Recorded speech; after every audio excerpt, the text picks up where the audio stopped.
समास 9 पुरुष प्रकृती. मागच्या समासात म्हटल्याप्रमाणे या विश्वाचे मूळ शोधले पाहिजे. त्याच्याविषयी परत परत बोलले ऐकले पाहिजे, म्हणजे हळूहळू तो सूक्ष्म विचार समजू लागतो. या समासात परत एकदा मूळ माया पुरुष प्रकृतीविषयी थोडक्यात सांगतायत. ऐकूया तर. श्रीराम.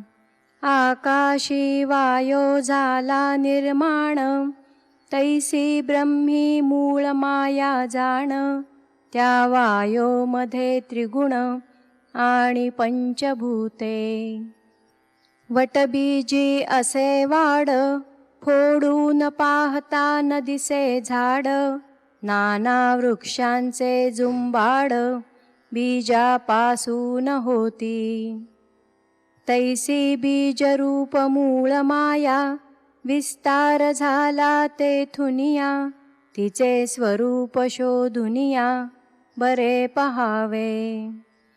तयामध्ये जाणीव कळा, जगज्योतीचा जिव्हाळा. वायो जाणीव मिळो न मेळा, मूळ माया बोलिजे. वायोस म्हणती प्रकृती, आणि पुरुष म्हणती जगज्योती. पुरुष प्रकृती शिवशक्ती, याचेच नाव. वायो शक्ती जाणीव ईश्वर, अर्धनारी नटेश्वर. लोक म्हणती निरंतर, येणे प्रकारे. वायोमध्ये जाणीव गुण, तेची ईश्वराचे लक्षण.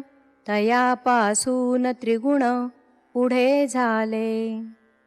तया गुणांमध्ये सत्वगुण, निखळ जाणीव लक्षण. त्याचा देहधारी आपण, विष्णू जाणा.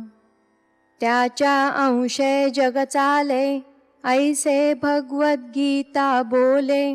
गुंतले तेची उगवले, विचार पाहता. एक जाणीव वाटली, प्राणी मात्रास विभागली. जाण जाणो वाचविली, सर्वत्र काया. तयेचे नाव जगज्योती, प्राणी मात्र तिचे नजिती. याची रोकडी प्रचिती, प्रत्यक्ष पहावी. अवघ्या जगास वाचविती, म्हणोनी नामे जगज्योती. ते गेलिया प्राणी मरती, जेथील तेथे. मुळींचे जाणीवेचा विकार, पुढे झाला विस्तार. जैसे उदकाचे तुषार, अनंत रेणू. तैसे देव देवता देवते भूते, मिथ्या म्हणो नये त्याते. आपलाल्या सामर्थ्येते, सृष्टीमध्ये फिरती. सदा विचरती वायो स्वरूपे, स्वइच्छा पालटिती रूपे. अज्ञान प्राणी भ्रमे संकल्पे, त्यास बाधिती. ज्ञात्यास संकल्पची असेना, म्हणून त्यांचे न बाधवेना. या कारणे आत्मज्ञाना, अभ्यासावे. अभ्यासिलिया आत्मज्ञान, सर्व कर्मास होये खंडन. हे रोकडी प्रचित प्रमाण, संदेह नाही. ज्ञाने विण कर्म विघडे, हे तो कदापि न घडे.